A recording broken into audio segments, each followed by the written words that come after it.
We shall commence with Focus on Health Law, which is presented here by Attorney Kenneth Haber from Boyd's, Maryland.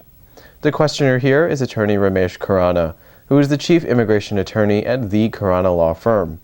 This morning, Attorney Khurana directs questions to Attorney Haber with regards to the application of the National Practitioners Data Bank conflict with the Healthcare Quality Improvement Act. Now, that's an important topic, so let's pay attention. Welcome to our show. My name is Ramesh Khurana, Attorney at Law. I have my office in Gaithersburg, Maryland, and I am immensely pleased today to welcome Kenneth Haber. Welcome, Ken. Thank you, Ramesh. Ken is a very knowledgeable and experienced attorney having his office in Boyd's, Maryland, and he is present in our studio today to answer our questions regarding the relationship or how the application of National Practitioner Data Bank would conflict with the Healthcare Quality Improvement Act. So, are you ready, my dear friend? I am. Great. Again, welcome. Thank you.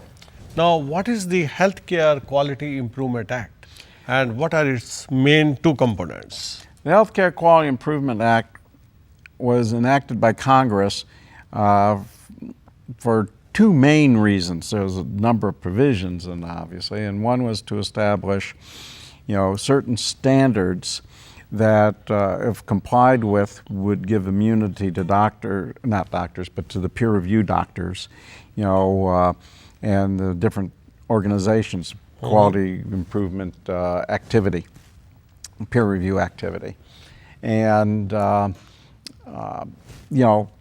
it sets certain standards that were anticipated. They're not mandatory standards, but anticipated standards that Congress felt that should be afforded to a doctor who is being subjected to peer review activity, so that if the agency or the organization or the hospital that was imposing some sort of sanction on the doctor wanted the immunity of the act, they had to follow that particular construct in a general fashion. It didn't make mandatory, but it made in general, and it required certain concepts to be there, that they're doing it for the purpose of improvement of healthcare, they're doing it in good faith, that they were affording certain general due process rights, like charges, like a record, like ability to present evidence, like an ability to have an attorney.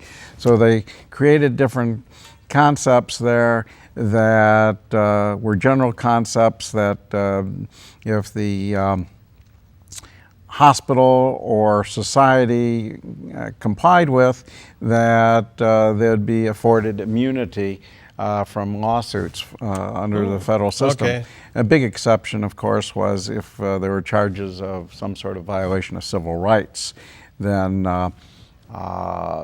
there would not be immunity if a court were to find that there was a violation of civil rights.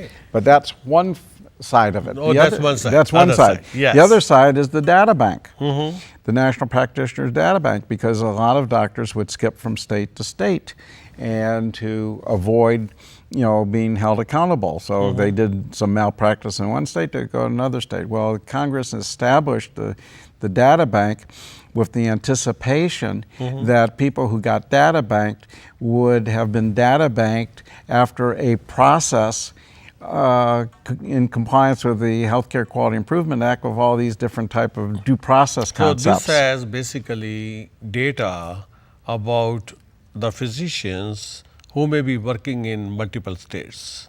So that's why this is called a national level data? National Practitioners Data Bank. It was created so that physicians couldn't jump from state to state and avoid like being if they are known. practicing in Maryland, they can go to Virginia and they can be scot-free, whatever they did in Maryland. Exactly. So it's a not longer possible. Exactly.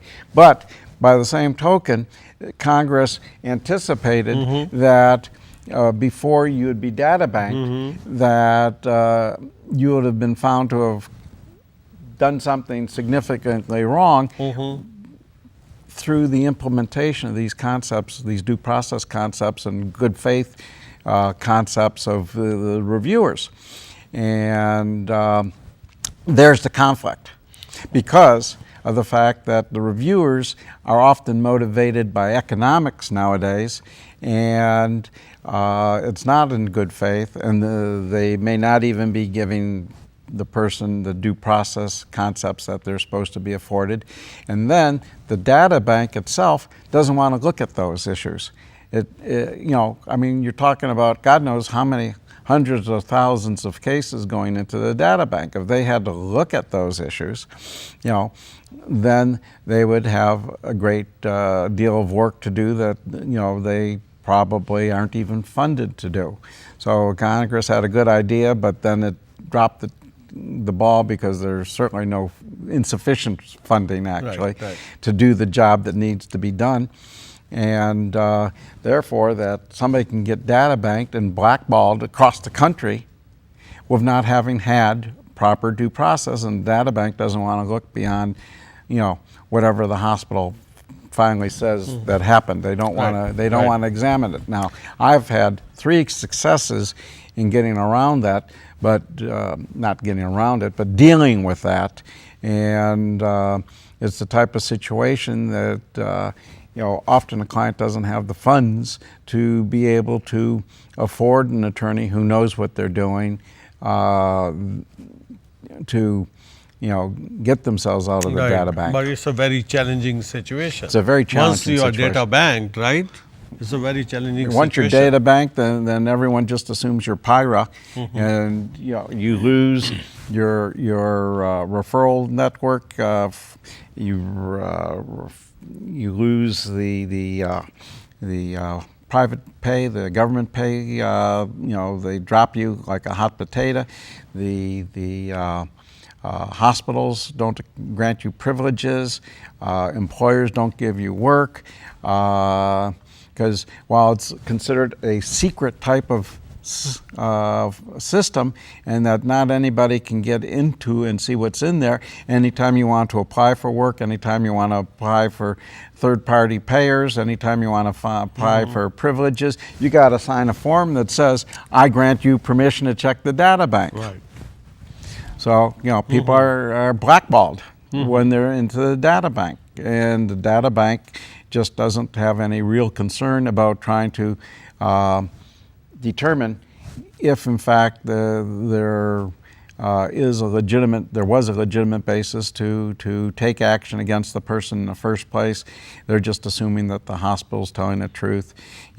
If your malpractice carrier were to determine that you are the cause, let's say you're in a hospital situation and 3 people are sued, and the carrier determines, we're going to blame you. Why? Well, we don't want to blame the hospital. We don't want to blame the doctor that works for the hospital. We'd rather just blame you because you're a private doctor in private practice. So we say we're paying this on your account, and now under the statute we have to report you to the data bank. So sad. Yeah. There's no justice there. There's no fairness there under those circumstances. Okay. Now let me ask you a follow-up question, Ken. Sure. Now, what peer review standards are established under the Healthcare Quality Improvement Act if a peer review body is to have immunity under the Act?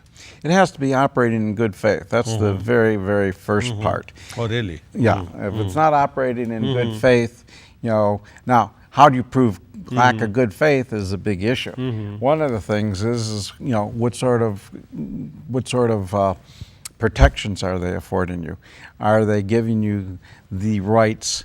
Well, they're really not rights under the federal statute because it's more of guidance than anything else, but are they affording you the opportunity to have an attorney? Are they affording you the opportunity to produce evidence? Are they willing to provide you evidence in their possession that you can then put into the due process hearing? Do you have to go for discovery to have that evidence which is in the possession of the authorities? Well, what I would do, what I have done, is I'll say to them, we're requesting this from you, and if you don't provide it, then it's our position that you're not affording him an opportunity to produce evidence under the Healthcare Quality Improvement Act, and that you lack the immunity set out in that statute, and we'll take that the rest of the way into federal court by the time we're done.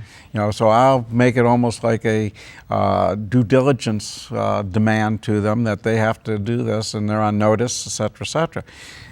There's supposed to be a record created so that. So what was the response? Did you get that piece of evidence which you wanted? Yeah. Oh, okay, great. Yes. I wanted to hear from you. Yeah, we did. Okay. Okay, great. Okay. No, They, you know, I know. they don't want to Again, lose you have their to ask immunity. for it, and If you don't ask, and if you don't ask in a assertive fashion, should you know don't. your rights, You what got to you know can what do. your rights. You And need how a you good can- attorney how who you knows can- your How rights. you can defend yourself if you do not have that evidence again, which they are basically using against you, right? That's right. Well, Yeah. you need to get the evidence. Yeah. You need, and the same thing like witnesses. You need to tell them that you need this person, this person, this person for these reasons, just as if you're expecting a court to review it and know that it's not just frivolous demand harassing these Right, people. right. So, and you say, if you don't produce these witnesses, you're not permitting me to put in my evidence. You're not permitting, you know, you're not cooperating with me, and they're Makes under your sense. control. Makes sense. Now, my follow-up question is, what type of procedures were contemplated by Congress when it really established the HCQIA? Well, as far as the due process procedures, very well set out in terms of that you'll be able to have produce your evidence, you'll be able to cross-examine their witness, produce your witnesses. There's no subpoena power in there in terms of getting third parties, you know, but you can bring in your own experts, and you know, there'll be a record created, and you know, it's a matter of, you know, pretty decent check and balance concept, except that the hospitals just, if they want to, ignore it. Okay.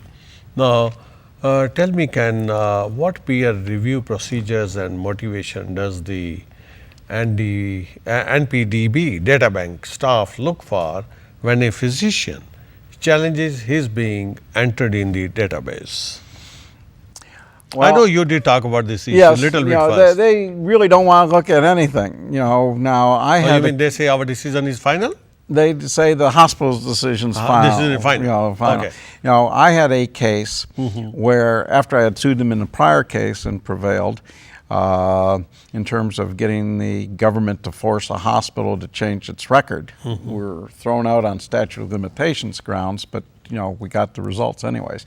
So anyways, another time around, you know. Again, the statute of limitation is 3 years in this case? No, it was under the Privacy Act we were operating, Okay, and okay. it should be 2 years from the time of the, Discovery? well, from the time of the request for a change. It was like 10 years from the incident, and the judge knew we had gotten the hospital, we got the government attorneys to force the hospital to change the record Got it. in, the, Okay. in the data bank.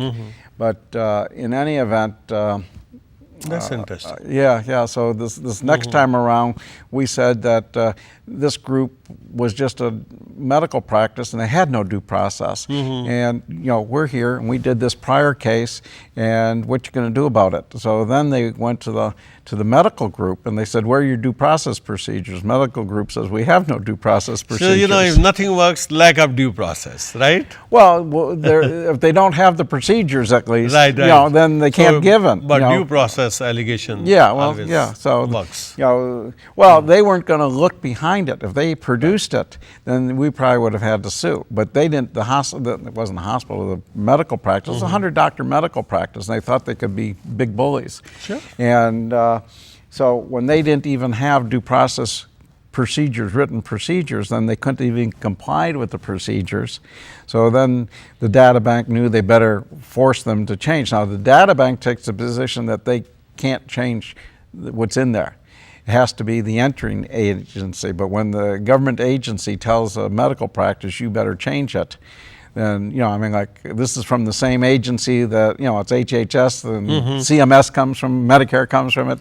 They're not going to not do it. So, you know, they changed their entry and made it compliant. But you know, you're talking about a lot of nuances in all this type of situation. Sure. We got a third change when we sued the IG's office that made the entry. and got an injunction against them, so they settled by reversing it. Great. So, Ken, you have beautifully answered all my questions, and I appreciate it. I thank you very much for coming to our studio. Well, I thank you. And hopefully, I will invite you soon to come again and answer my few more questions. Well, thank you. We will have a few more sessions. Yes, we will. Thank you. Thank you. I appreciate that.